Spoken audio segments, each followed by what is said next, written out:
સુરત શહેરમાં massage parlour ખોલવા માટે અને કોઈ જાતની હેરાનગતિ નહીં કરવા માટે પોલીસ કર્મચારી અને તેનો વચેટીઓ 25,000ની લાંચ લેતા રંગે હાથ રેલવે સ્ટેશન ગરનાળા પાસે એસીબીએ ઝડપ્યા। સુરત શહેર ક્રાઇમ બ્રાન્ચ AHTUના ફરજ બજાવતા લોકરક્ષક ધીરુભાઈ નાકાભાઈ ઠાકરિયા અને વચેટિયા લાંચ લેતા ઝડપાયા છે। લોકરક્ષક ધીરુભાઈને એક જાગૃત નાગરિકને મસાજ પાર્લરનો વ્યવસાય શરૂ કરવા માટે પ્રોત્સાહન આપ્યું હતું।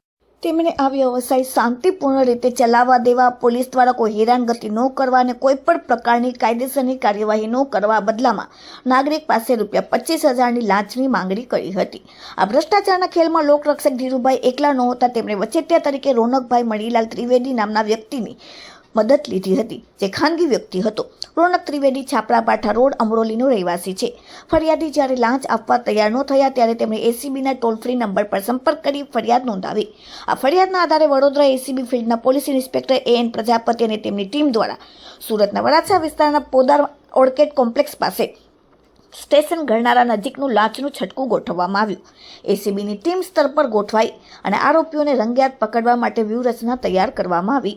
ટ્રેપ દરમિયાન લોકરક્ષક ધીરુભાઈ ઠાકરિયાના કહેવાથી અને તેમની મદદગારીથી ખાનગી વ્યક્તિ રોનક ત્રિવેદીએ ફરિયાદી સાથે હેતુલક્ષી વાતચીત કરી। વાતચીતના અંતે રોનકે 25,000ની લાંચની રકમ સ્વીકારી। જેવી રકમનો સ્વીકાર કર્યો કે તરત જ એસીબીની ટીમ ત્રાટકી બંને આરોપીઓને રંગેહાથ ઝડપી લીધા। એસીબીએ સ્થળ પર લાંચની ₹25,000ની પૂરેપૂરી રકમ જપ્ત કરી લીધી। જી સર, શું કહેશો પાના નામે એસીબીએ રિલેટ કરીને પ્રોજેક્ટ છે?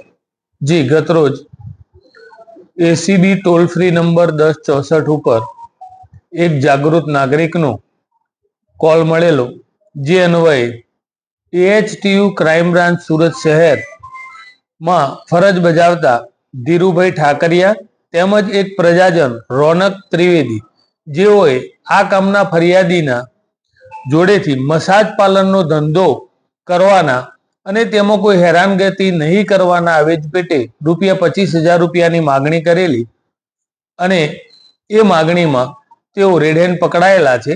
એ બંને વિરુદ્ધ કાયદેસર કાર્યવાહી હાથ ધરી આગળની તપાસ હાથ ધરવામાં આવેલી છે।